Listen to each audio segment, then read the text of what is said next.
Hey guys, Diplex here again. Welcome back to the final Call of War video covering the first 100-player custom game. This video is kindly sponsored by Call of War, so be sure to check out the link in the description box below. Sign up now and gain 2 months of premium and 20,000 gold coins. I want you to do this now because we're going to start the next custom 100-player game, hopefully within this week, so be ready because before you know it, there will be an announcement and there will only be 100 slots for the taking. So I want you to be one of those 100 players. It's gonna be super fun, I can guarantee you. So this is week 4 and the aftermath of the 100-player custom game. It lasted for a total of 36 days and it was just a humongous thrill to see the world develop, and there were backstabs and huge wars and conflicts and invasions and all kinds. Really, really cool stuff. Anyway, so here is the week 4 and end game summary. So when we last left off, I had just been pushed out of Canada. I was retreating all my forces back to Iceland, where I would make my final stand. I thought the island was out of harm's way, away from all the fighting elsewhere, but apparently I was wrong, and Northwest USA did not settle for retaking Canada. They actually followed me to Iceland. However, unfortunately for them, I was way more prepared than they had expected. Besides, the Syrian nation and I were now friends after I gifted them St. John's, an island in eastern Canada that they could use to stage their invasion of Canada in North America. So we were good, and their navy was surrounding this island, so I felt kind of protected. Besides, my army was just about to beat this small invasion force, so that's all good. Over in the east, though, I want you to pay attention to Iraq and its massive expansion east. India is still kind of out of harm's way, but I wonder how they're thinking. They're going to be involved sooner or later. So right now at this time, China and Indochina were fighting Iraq, and I want you to pay attention to the massive naval blockade down in the bottom left. Speaking about navies, New Zealand is a nation, in fact Oceania, like Australia and New Zealand and all that, is an area we didn't really pay attention to throughout this Let's Play because, well, frankly, I had to be elsewhere, and that's kind of how it works when you have the entire world at your disposal. But pay attention to how amazing their navy looks. Battleships, aircraft carriers, submarines, really, really cool. So anyway, back here in the Americas, Syria had now started their invasion of eastern Brazil. Plenty of units flooding in from West Africa. There's a mix of South African units. We've got the Upper Volta as well, and Mauritania, I do believe they're called, so a few African nations as well. And over here in the north, they are also preparing for their simultaneous invasion of North America, so they're kind of attacking from all flanks. Meanwhile, North and South America are fighting a war in between themselves. Like what? Like Syria is just gonna come in, surprise you both from behind while you're fighting each other.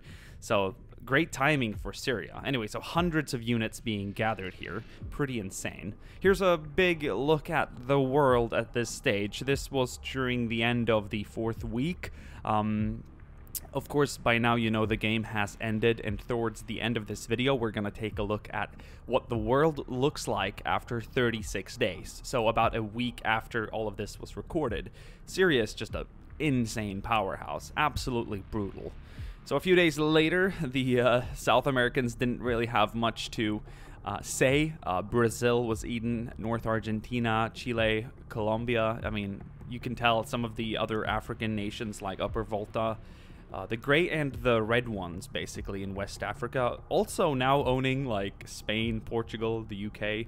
They were also getting a bit of South America. But my counterattack succeeded. I moved my reasonably sized army. Like, it's nothing compared to the 100 stacks of Syria and Iraq, but still pretty good. So I was going to use this army to blitz my way through Canada down to Toronto just to gain some prestige, you know, gain some extra war score towards the end. Why not? Towards the end of week 4, and South America is munched. by Syria, just completely eaten. There's nothing left. Some of them have retreated west into the Pacifics, but that's it. So it's day 36 and the game has officially ended. Before we take a look at the scoreboard, we're just going to have a quick look around the world and see what the hell's going on, because some of the things happening right now are pretty insane and they definitely need to be digested. Like this over here is just a mess. So there's plenty of things to look at and try and understand what's going on. But we're going to start here on Iceland, where the army I thought I beat returned. It embarked on transport ships, but it turned back after the Syrian navy was outside, so it didn't have much of a choice. I had, however, left at the time, and this is the territory I ended up with here in Canada. Not too shabby after being kicked out. I do have Toronto, which is 20 victory points. I have Quebec, which is 20, and then Sudbury and Montreal with 5 each. That's pretty good. Also, this is my army. This is what's left. 23, 101 strength. It's not too bad, but this is 23 ground units, okay? Right here in Sudbury, Syria has V2 rockets. 7 units with a total of 490 strength. Also, look at this frickin' range. These guys can attack any units within this range. Any units. And I mean, I guess the travel time is an hour, you know, or something like that. Probably less. I don't know, but the game updates attack score and all that every hour. So I suppose that's what it takes to deal the damage. But if you have 7 of these with 490 strength attacking any units within this radius, I think it'll take out... I mean, it would probably take out my 20 units in an hour, for sure. Just boom, out, constantly. Like, I mean, I can't even fight back. It's a rocket. It's technically artillery, and that's what it does. And on that topic of artillery, I'm going to show you some pretty crazy shit down in Southeast Asia. But first, let's have a look here at America. And right now, California is just about the only state standing. If the game had continued for a day or two more, Syria would have taken all of this. Some parts here of South America are, belong to Upper Volta, and this is Mauritania. I think South Africa here has a few small provinces as well.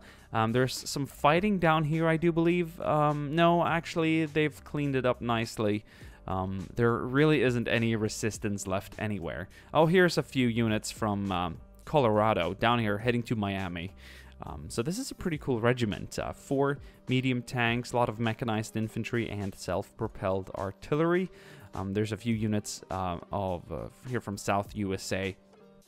Actually, this is Texas, down here in Tampa. So they had an alliance so they can move through, but that's about it. There's no resistance left, really. So consider yourself conquered, just like all of Europe and Africa. And soon to be Asia, which brings me to Asia, because this is where things aren't as certain as elsewhere. This is where I think some of these states could actually make a huge dent in the Iraqi attack and then possibly force Syria to move troops here, and who knows what would happen. So we mentioned artillery. Look at this. I mean, this is railway guns galore. Like, they cover a huge area of Borneo. Any troops getting close are going to be hit by a humongous amount of firepower, all sent out by the, well, not so few artillery guns, but mostly the railroad guns, which have a huge range. I'm not sure what... These aren't updated. I don't think you can upgrade these like the other units, but they deal pretty good attack. 3.5. The upgraded artillery deals 3.0, and it's level 4, so that's pretty good. Not to even mention the range, of course. But it's nothing against the rockets, but still. Pretty cool. Huge naval fight down here. This one's crazy. What's going on here? You've got Queensland transport ships.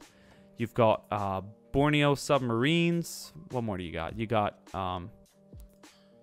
well, this is Borneo attacking, or intercepting, I think, a transport squadron from Queensland, Australia. That's cool.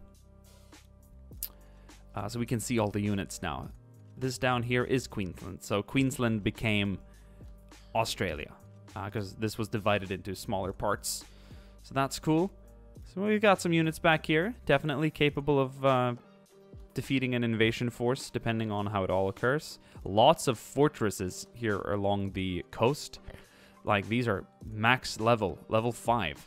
I think that's max level, and that's pretty insane. This one's level 1. But overall, pretty good.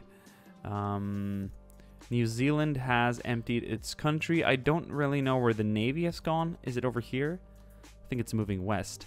Yeah, here we go. This is a 95 strong unit mix of battleships, so naval units and ground units. So this is a super serious attack force, and they are heading all the way to South Africa. So they were planning on invading South Africa, which is kind of cool. That does make sense. And over here, what's going on here? We got North India with a huge convoy of 68 units invading the island. And then outside here, we have Syrian artillery. Like, I'm not even sure who's really fighting who at this stage. South India and Borneo. So Borneo, which is this island here, or the island nation, is fighting just about every other major power at this stage. So that's cool. Except for its eastern neighbors here. I think there's still a coalition here with, like, the Philippines, Queensland, New Zealand, Borneo, and Papua New Guinea. I'm pretty sure. Yes, South Pacific Empire. And they are, as I said, Queensland, New Zealand, Borneo, Philippines, and Papua New Guinea. So that's a pretty strong force here around these islands. And that explains why they've comfortably moved their navy away. And they've kind of set up a blockade around here. So, in a way, like, what they got going here is pretty cool. And how they, like, you know, arrange their troops accordingly. And, of course, navy, protecting their island empire. Because this is essentially an island union. All this down here. That's very cool. We're going to host another custom 100-player game within the next few days, hopefully. So stay tuned for another update video and be ready to join. I would like to invite active players who plan on playing this, who perhaps also have access to a smartphone that can play the app. It's a really, really good way of, like, keeping up with the game, even if you can't be at your computer all the time. It's really fun when all 100 players are active. Towards the first, like, the end of the first week, I noticed that maybe 15, 20, 25% of all the players became inactive, and that's a shame. So don't join the game unless you plan on playing, because you're taking someone else's spot. But once again, thank you for watching, guys, and I can't wait to do this all over again. I'm going to play a different nation, I'm going to have a completely different play style, and I think it'll be fun. So thank you for watching, and I'll see you soon again.